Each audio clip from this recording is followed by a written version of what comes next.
Welcome everybody, Paul Stoner here, and we're here for the interview of Sales Officer of the Month for the month of June. Ed, office is Richmond. Yes. Ed is one of the directors of Richmond, obviously. Not that anybody wouldn't know that that's watching. Congratulations. Thank you. Because it was going into what is commonly known during the holiday period as the shutdown period, as we hit winter and holidays and so forth. End of financial too. End of financial. Yep. And the office has carved out a really good result.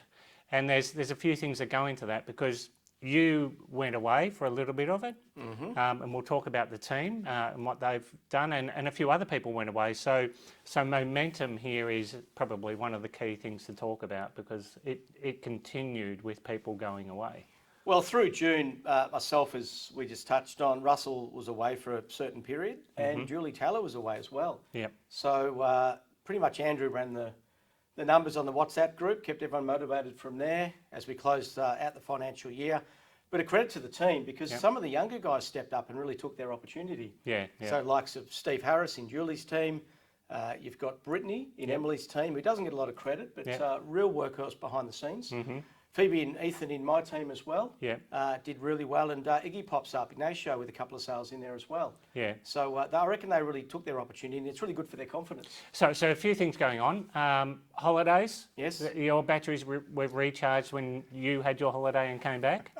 Yeah. What, 7 of us on a trip around Europe? Right. Russell texted yesterday and said, you were happy. You were just happy to get back. Russell texted back, I'm coming back now for a break. That was the text we got. I'm at the airport. I need a break. I'm coming home. Yeah, amazing. As we head to Perth next week. Yeah, but so momentum-wise, you led into that holiday. You'd already got a few away.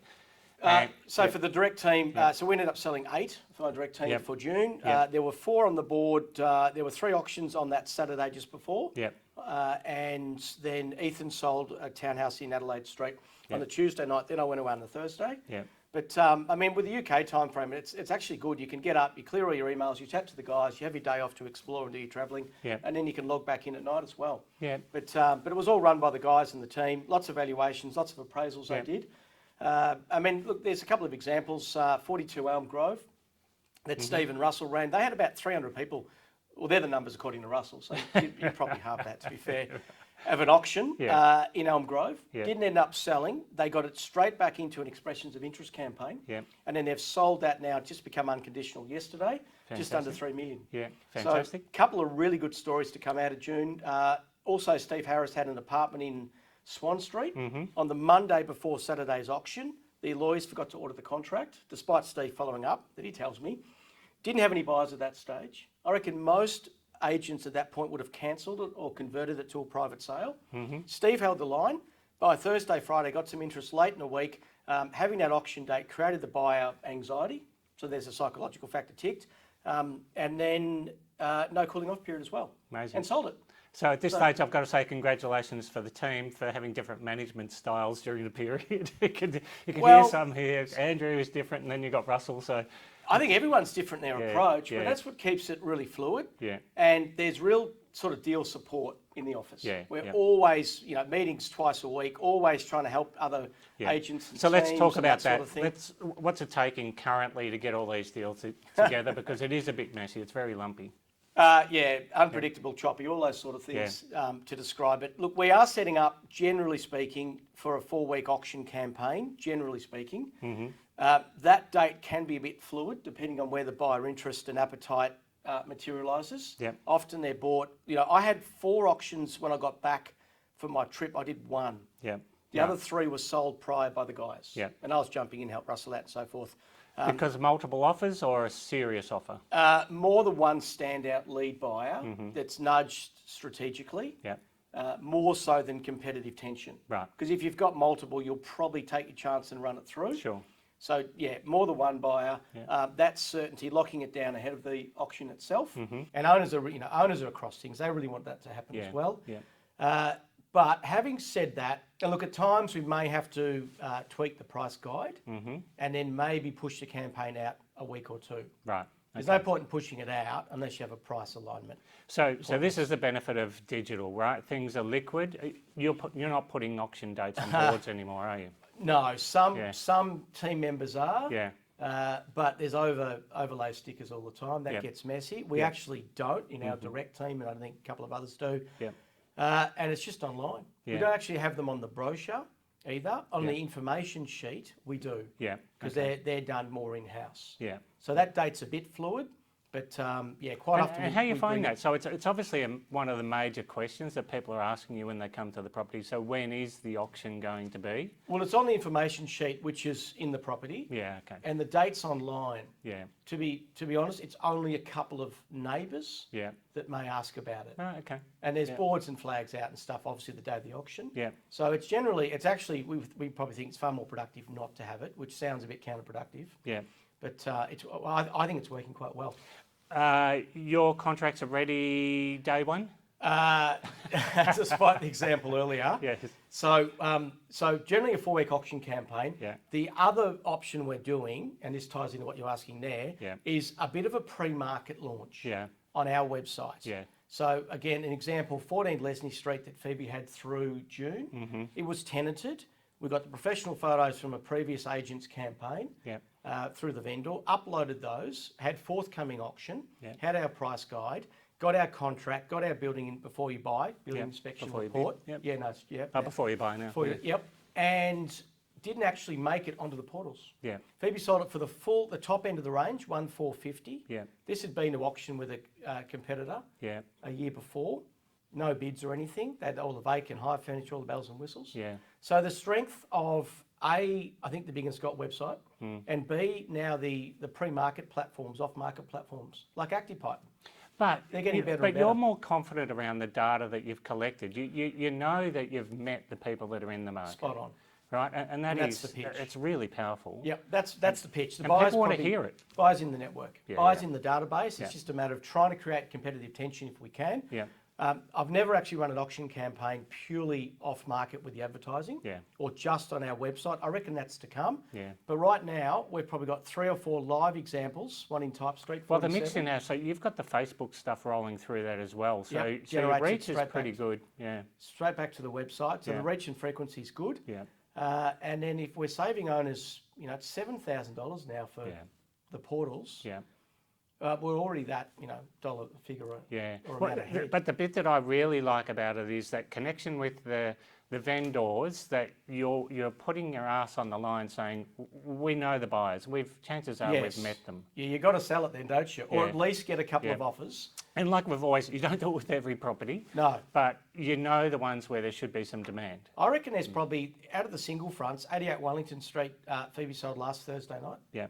I reckon half at the moment are on our website Yeah. that are either going to get sold or then converted to the portals. Yeah. But they're not straight on the portals anymore. So we're being fluid, we're adapting They're to pretty that. good conversations, I would think, with the Yeah. potential buyers. Hey, listen, I've got one for you, I think. Buyers love the pre-market experience. Yeah. They're not competing necessarily, but they're still paying market value or better. Yeah. The owners do because they save all their advertising. Yeah. And some of these are tenanted properties that we're not going to launch online at this stage, Yeah, and right. they're actually selling ahead of it. Yeah. So that's the strength, I think, in an agency that's got multiple properties in that price point. Yeah. We can transfer buyers across from one to the other, Yeah, yeah. cross-reference, all that stuff that Josh. I Figgin think talks we'll do a about. bit more work around this for everybody in the group, because it is Great listening to right now with all the costs are a major issue across the country, and if you can really show confidence in your database and know that it's clean, it can result in really good experiences for you and for the vendors. Well, I think that's the key point too. Yeah. If you're actively working it, you're Yeah. cleansing it and cleaning it all Yeah. the time. Yeah. So you're not going into it, dusting the Yeah. keyboard off and going, right, this is what do I do next? We Yeah. are in that all the time. ActivePipe emails going out. We're going to another campaign that sold similar sort of price point that we're working. Then we might go into Box and Dice. We Yeah. go, right, any buyers between 1,113. Yeah. Let's push out this listing to those buyers. Rehash. Yeah, and it's all feeding back through the website Mm-hmm. and creating more traffic for the website, generating more You interest. get and more no hits on it. complaints from people about that. No. No. So it's seemingly a bit of a win-win, and Yeah. it's working beautifully for properties that we're launching. Official spring campaigns Yeah. that buyers have got access to now. Yeah. Half won't even make it to spring, Yeah. and it Fantastic. keeps things moving in the so-called slower months. So momentum-wise, what are you seeing right now for July and going into August? I'm seeing a lot of auctions that are due for that or meant to be auctioned for that weekend being sold ahead of them, as I touched on before. Yeah. Some are being pushed out. We're actually finding that they're selling after the first fortnight. Yeah. Or then after about week 6. So it's actually a bit of a reduction on week 4, which is the auction date. Yeah. So we're really fluid. You've got to get well prepared up front. If not, then be prepared for the owners to, a little bit extra days on market. Yeah. Because some always, don't sell after their Sure. 26th day or something. Yeah. But just being fluid around it, getting buyers through early if the owners are ready. Yeah. And promoting that pre-market experience because it's working seemingly very well. So, one last thing, you mentioned there, if owners are ready, most owners preparing the homes properly, they're spending a little bit of money on them, but you said there's an element of investment properties that are hitting the market. Well, these ones are ones that we've listed for the investment properties that are still tenanted. So they're like a forthcoming auction on our website. We're actually generating enough hits and views to sell them or get offers and have their official launch. Yeah, okay. So the 2 Wellington Street, Lesney Street. That's interesting. It's like a will relet. will never make it onto the portals. Yeah. Sold through the strength of the Big and the Scott website. Yeah, okay. All right. But if the owners are ready, we're not cutting corners around presentation and styling and things. Yeah. That's got to be Mickey Mouse and the contracts and the documents behind the scenes. Yeah, yeah. But it's just the ones ultimately where they're rented that aren't ready to go on the portals yet. Yeah. Are selling ahead of it. So there's that's still really exciting. majority of the buyers, and let's talk 80%. Yeah. There's still those sort of buyers. They're professionals. They're working hard. They don't have time like the old days where you'd renovate them yourself. They want it pretty stuff. close. Yeah, turnkey stuff. The renovators' delight's a tough yakka. Yeah. But the turnkey stuff, I was getting as close to that point as possible. Yeah. So even if it's an internal refurb, cosmetic refurb pays dividends in the styling to get it to that point. Yeah. Because anything else that requires work and tradies and construction inflation still a bit sticky and so forth is hard work. Yeah. So those days on market, at least probably 2 months. Yeah. You get the CFMEU in. Yeah. Do a bit of work on it.